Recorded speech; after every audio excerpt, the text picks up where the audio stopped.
guys, it's Jessie V. Do you know what time it is? Do you know? Let me hear it. Let me hear it. I can't hear you. It's V time. It's V time. V time, V time, V time. I'm gonna tell you about the time that I got stitches. It is kind of a gross story, but I thought, why not share it with you guys? By the way, I have a dinosaur on my shirt because why the hell not? Did you guys see Jurassic World? What'd you think of it? I thought it was decently good. I enjoyed it. Some parts I was like, whoa, dinosaurs! And other parts I was like, meh, this is kind of boring. But all in all, it was a good movie. What did you think? I liked it. I think the original 3 Jurassic Parks were much better, but what you gonna do, right? So let's get into the story now, because that is why we're here, right? Is that why you're here? It's probably why you're here. You only like me for V time. That's all you like me for. Just kidding. Okay, so the first time I got stitches. I've had stitches twice in my life before the time I'm gonna tell you. Once when I was like 4, because I stupidly ran right into a table and hit my nose really hard on the corner of it, blood everywhere, so I got stitches. Because apparently I didn't like to look where I was going when I was running. And the other time I got stitches was when I had my lung surgery. I had a whole bunch of stitches in the side of my body, which wasn't very nice. But the particular time that I got stitches that was quite horrendous was back in 2011. My boyfriend and I were attending a church youth group. It was like a 2-hour long thing on like a Wednesday night after school, and usually in the last 30 minutes of the class we were allowed to play a game. Sometimes these games would be like basketball, sometimes it was softball. I mean, it could be anything we wanted. But on this night we wanted to play hide and seek tag. And I love hide and seek. Who doesn't like hide and seek? You know, in like The Lion, Witch, and the Wardrobe, you know, the Narnia movie, when the girl's playing hide and seek and she goes into like her wardrobe and she enters Narnia in a whole different like world. When I was a kid and I was playing like hide and seek, I used to go in my closet and I'd be like, why can't I see Narnia? Where's Narnia? I'd like knock on the back of my closet. I'd be like, Aslan,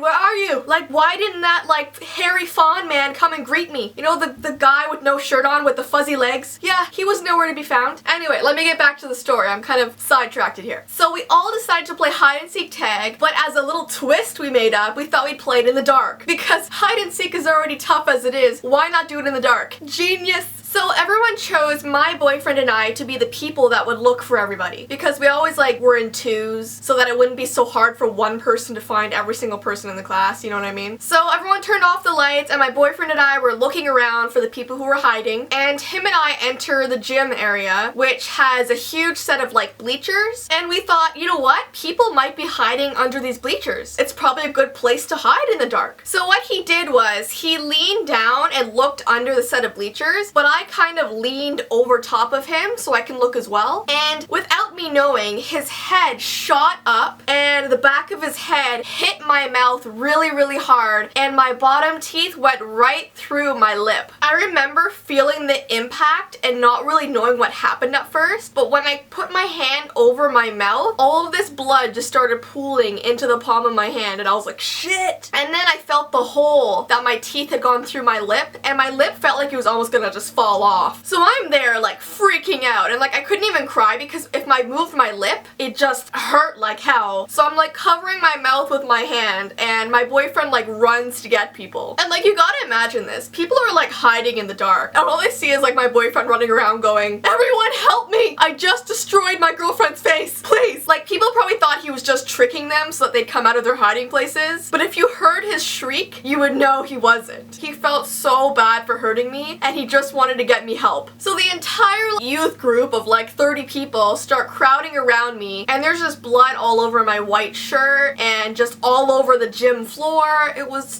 something out of a horror movie. So one of the youth leaders takes me into the washroom, and I kind of lean over the sink so the blood would go into the sink. And what I forgot to mention was one of my ex-boyfriends actually attended the same youth group, and at the time this happened to me, he was a lifeguard. So he saw that I was pretty much dying over the sink, and he comes over and he's like, everybody stand back! Stand back! I am a lifeguard. I will save her, okay? And he like pushes everybody aside, and he's like trying to hold my lip up, and he like grabs ice and he's holding the ice on my face. And my poor boyfriend was like watching my ex-boyfriend and me in the washroom together. A really awkward situation. boyfriend. Because to be honest, I didn't want my ex-boyfriend touching my face at all, let alone my lip. But he was a lifeguard and he was helping me out, to be honest. So the youth leader called my parents rushed over, they got me in the car, and we went over to emergency. And I remember sitting in the emergency room waiting for my time to go see the doctor, and I just have all this ice on my face, my lip is still bleeding. At this point I can't really even feel my lip because of the impact and because there was this massive hole in it. Yeah, it was gross, okay? It was so gross. My sister and her boyfriend at the time came to see me in the emergency room, and I remember them sitting down beside me, and I told them that I really needed water because I hadn't had anything to drink for the last couple hours, and especially because like I couldn't even really drink because of my lip. So my sister's boyfriend was like, why don't I get you a straw, and that way you can just drink from the straw out of the water bottle, which was like a genius idea because then I wouldn't have to actually place my lip on a cup. I can just like drink it out of a straw. But I was like, where are we gonna get straws in an emergency room, right? So my sister's boyfriend was like, okay, listen, there's a Harvey's across the street. I will go get you a straw. So he runs over to Harvey's and he comes back with like 27 straws. He was like, Jessie, listen, I got you all kinds of straws. I don't know which one you want. I got a whole bunch of them for you. And I was like, I really just needed one. So finally I called in to see the doctor and he tells me that I obviously need stitches because my face is like falling apart. And my boyfriend's with me, he's holding my hand. I have to get stitches while I'm awake, which I know that happens a lot when people get stitches, but I wasn't used to that because when I had my lung surgery, I was asleep when I had my stitches. But yeah, I had to sit there while he stitched up my lip, which hurt so much. I just remember that after I got the stitches, my lip swelled up to the size of like an orange. Like my lip looked pregnant pretty much. It looked like my face got stung by a jellyfish. So apparently I was told that it would take like a month for my lip to fully heal because, I mean guys, I wish I took a picture of it. It was absolutely disgusting. So I'd stayed off school for a little while because it was obviously extremely embarrassing to walk around school with a pregnant face. I wouldn't want to do that. So I stayed home for quite a while and it was kind of annoying but sweet at the same time. My really good friends kept surprising me by like coming over to visit me and giving me soup and stuff. But I wasn't really in the mood to see people because the minute I opened the door for them, they were like, oh, your face! And I'd be like, well, yeah, I just got stitches. What did you expect? And they'd be like, no, I mean, you're gorgeous. You are so pretty right now. But anyways, after a month, it did heal. But ever since then, like if I put my tongue like on the back of my lip, there's like this really like hard spot where I guess the scar tissue didn't fully like heal. I don't know. It still feels weird in my lip sometimes, but there's no scarring. Everything is okay. And yeah, I just thought that'd be an interesting V time to talk about. In my next video,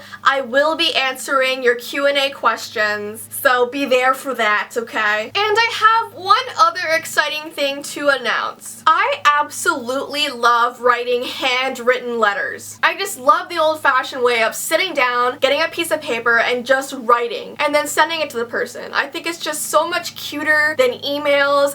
I love the whole handwritten thing. I always have, I always will. So I thought, why not send you guys letters that are handwritten by me? Like, I would absolutely love doing that for you guys. So what I'm gonna do is I'm gonna put a link in the description of where you can buy one of my handmade letters. I'm only gonna make them $20, and basically it's gonna ask for your address and your name so I can make my letter personalized to you. So I'm gonna put to so-and-so. It's gonna be your name, and it's gonna be handwritten, so you're gonna see it's in pen. It's not gonna be copied, so your letter's gonna be personal just to you. And yeah, I'm so excited. And if you're wondering what I'm gonna write, I could write you a story from my life. Whatever I write, it's gonna be awesome and you're gonna like it. And if you're wondering like, why do I have to pay for one of your letters? Well, if I made my letters free, I'm worried that I get like 30,000 requests for a letter, and obviously I'm not Superwoman, so I can't write that many letters. So by making it $20, it kind of does filter down the amount of requests that I will get. As much as I wish I could just write everybody a letter, it's